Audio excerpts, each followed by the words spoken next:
Fala motociclistas do YouTube, beleza? Diego Rodrigues na área novamente e tô voltando aí para dar dicas para vocês depois de algumas semanas aí que eu venho postando vídeos da minha expedição ao Atacama e Machu Picchu ano passado, 2019, que eu fiz com a minha esposa, e passei algumas semanas postando esses vídeos aí. Tenho postado os vídeos todas as sextas-feiras, né? Como eu falei no começo, a minha ideia é postar um vídeo por semana, tentar postar um vídeo por semana, e eu escolhi a sexta-feira para postar esses vídeos. Então, na medida do possível, toda sexta-feira eu estou postando um vídeo.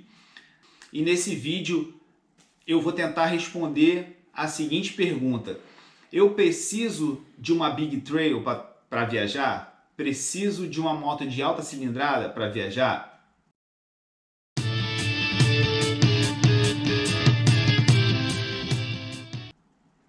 Eu vejo que tem muita gente até hoje que pesquisa, que pergunta muito sobre isso, não só sobre a potência do motor, quanto ao modelo de moto, né? Qual a moto ideal para viajar? É uma trail, é uma big trail, uma naked, enfim. Eu vou aqui expor a minha opinião, né? Como eu já disse no começo, eu não estou aqui para ser uma nova referência nas motoviagens, no mototurismo. Pelo contrário, quem acompanha meu canal aí já sabe que desde o começo lá eu fiz um vídeo explicando, apresentando o meu canal e explicando por que eu decidi criar o meu canal. Então, assim, a minha ideia é que ser mais um para agregar, né? Para dar mais um ponto de vista, né? Mais uma opinião, né? Se você for perceber, for pesquisar por aí, você vai ver que muitos motociclistas até experientes, eles pesquisam muito sobre, pegam várias opiniões. Então, assim, eu recomendo, desde o começo, eu sempre falei isso, eu recomendo que você que está iniciando, que está querendo começar, que não fique preso só em uma opinião. Pesquise bastante na internet, vídeos, blogs, vlogs, pegue várias opiniões, vários pontos de vista diferentes, né? O ideal é você agregar o máximo de informações possíveis para depois você tomar a decisão de pegar sua moto, colocar na estrada e ir para algum lugar. Pesquise bastante sobre o lugar, sobre o trajeto, né? Então, aqui expressando a minha opinião sobre precisar ou não de uma moto de grande cilindrada ou uma moto estilo Big Trail para viajar, a minha opinião é: você pode viajar com qualquer moto. Qualquer moto você pode viajar, e isso é provado. Você pode pesquisar aí, para quem ainda não teve a oportunidade de ver. No YouTube tem muitos vídeos. Hoje em dia tem muita gente viajando com 160, 150, 125 cilindradas e até bis, né? A gente tem a história daquele rapaz lá que foi para o Alasca de 125, né? Tem um outro rapaz também, desculpa, eu não gravo nomes, mas tem um cara aí que viaja de bis. Ele vai para muito longe de bis, né? Foi para os Estados Unidos, se eu não me engano, não me lembro se foi Alasca também que ele foi. E assim, então assim, é provado que dá para viajar. Agora, contendo um pouco a euforia sobre isso, o que eu acho é o seguinte: você pode viajar com qualquer moto, porém você tem que respeitar as limitações da sua moto, entender as características da sua moto, entender o plano de manutenção da sua moto. Para quê? Para que você possa fazer um planejamento responsável, né? Um planejamento sadio, de que você tem que entender que a moto A ela tem um esquema de manutenção, a moto B ela tem outro. E isso não depende exatamente de ser grande cilindrada ou pequena, é característica de cada moto, né? Ah, Diego, mas em suma, do que você está falando? O que eu estou falando é o seguinte: cada moto tem o seu plano de manutenção, né? Cada moto exige uma manutenção a uma certa quilometragem rodada. Então, se você respeitar isso, lembrando, quando você sair de casa para sua viagem, primeira coisa, você tem que estar com a sua manutenção em dia. Não importa se a sua moto é 2019, 2020 ou se ela é uma 2010, 2013. Você tem que estar com a sua manutenção em dia. Não é porque minha moto é muito velha para viajar. Não é. Não é, eu já vi exemplo de motos bem antigas aí que viajam e a galera viaja sozinha, né? Tem muita gente que viaja sozinha e viagem perfeita, tá? Então assim, o primeiro passo é sair com a sua moto com a manutenção 100%, né? Não sai com aquele pneu já 6 meses usado. Pô, bota 2 pneus novos para sair, cara. Ah, mas não é necessário.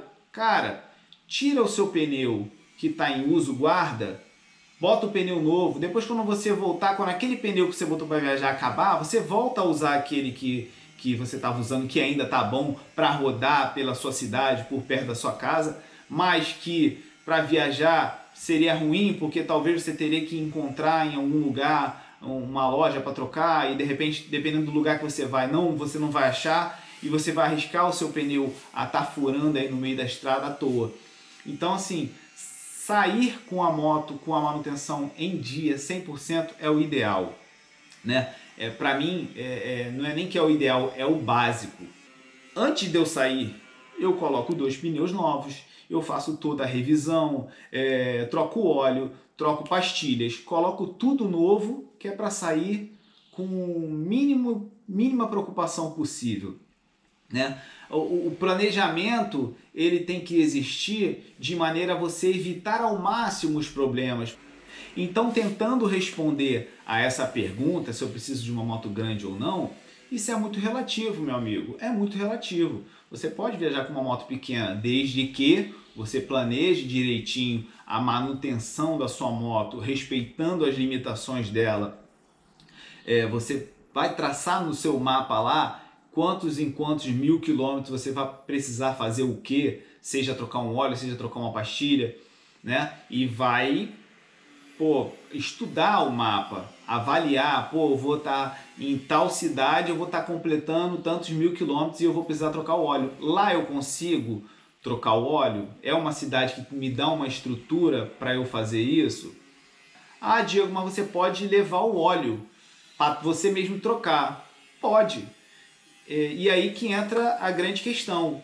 A minha opinião é o seguinte: a questão de você escolher uma moto de grande cilindrada ou pequena cilindrada, a diferença que vai fazer é o conforto que você vai ter, né? É a possibilidade de você estar com uma moto grande e precisar fazer manutenção com menos frequência do que uma moto pequena. Então, assim, não existe o certo ou errado. O cara viajou com uma 125, é louco. Não é louco. Se ele está com o planejamento dele sadio, responsável, ele vai viajar tranquilamente, amigo. Entendeu? Ele vai rodar o Brasil, a América do Sul toda tranquilamente, desde que ele tenha um planejamento de manutenção para ela. Então, assim, a diferença que eu acho entre você viajar com uma moto de grande cilindrada ou de pequena cilindrada, para mim é o conforto. É o conforto do seu banco, é o conforto de você tocar ali no acelerador e a moto que tem grande cilindrada, ela responde, né, rapidamente, né? E isso você consegue retomar a sua velocidade de cruzeiro muito rápido, muito mais rápido do que uma moto de baixa cilindrada. Então, assim, não é certo ou errado. A questão é a sua escolha ou a sua disponibilidade. Se você aguenta viajar com uma moto 100 cilindradas, 125 cilindradas, show de bola, cai dentro. Agora, dependendo da viagem, vai ser muito cansativo, dependendo das distâncias que você planejar para fazer por dia, vai do tempo que você tem para viajar. Vou viajar com uma bis, mas eu sou aposentado, eu tenho a vida toda para viajar. Tá, cara, você faz 100 km por dia, 200 por dia e vida que segue. Então, tudo vai do motociclista, do planejamento que ele tem, né? A diferença, como eu falei, vai ser o conforto, né? Você talvez com uma moto 1200 cilindrada, você pega uma estrada aí boa e faz 1000 km num dia, né? Ao passo de que você com uma moto 125 você pode até fazer, 1000 km num dia, mas vai ser muito mais desgastante para você fazer esses 1000 km com uma 125 do que com uma 1200. Então, assim, importante, manutenção em dia, planejamento, plano de manutenção, tá? Fazer o seu planejamento com responsabilidade antes de sair de casa. É isso que importa. Então, meu amigo, palavras aqui de quem viaja com uma Teneré 250, né? É uma moto pequena, uma moto de baixa cilindrada, mas eu viajo e eu faço meu planejamento e me preocupo bastante antes de sair de casa com possíveis problemas com manutenção. É lógico que existem motos ideais para cada viagem, né? Mas se você não tem essa moto ideal para essa viagem, não quer dizer que você não possa fazer. A diferença é que você vai ter mais trabalho, vai ser mais desgastante, enfim, tudo vai do seu planejamento. Ano passado eu fui para Machu Picchu e Atacama com a minha Teneré 250 cilindradas, com a minha esposa no Garupa, né? E foi possível realizar essa viagem, mas me demandou um tempo muito grande de pesquisa e planejamento. Eu levei mais de 6 meses só de pesquisas para poder planejar essa viagem. Então, assim, o que eu recomendo muito, planejamento, conhecer a fundo a sua moto. Se você acabou de comprar a sua moto, pô, cara, se você não conhece ela, não teve uma experiência com esse modelo já anteriormente, cara, roda um pouco mais com a sua moto, roda pelo Brasil primeiro, faz trechos pequenos e vai aumentando gradativamente para você ganhar experiência não só de tocada de estrada, mas de experiência de planejamento do seu dia a dia de viagem. Então, assim, é muito importante você conhecer a sua moto para você fazer esse planejamento, tá? Não adianta você falar, eu quero rodar 800 km por dia e na prática você não vai conseguir fazer isso, tá? Então, é interessante aí, a dica que eu deixo é planejamento e identificação das características da sua moto e das limitações dela. Se você entende as limitações da sua moto, o tipo de manutenção que ela requer, e você fez um planejamento seguro, um planejamento responsável, parceiro, vai para dentro, cai para a estrada e seja feliz, tá? Então, essa era a dica que eu queria deixar aqui hoje sobre esse assunto. E qualquer dica, qualquer pergunta, observação, crítica, pode deixar nos comentários aí. Se você gostou dessa dica, não deixa de deixar o seu like e se inscreve aí no meu canal para estar recebendo notificações de novos vídeos sobre dicas de motoviagem. Valeu? Fica com Deus, um forte abraço.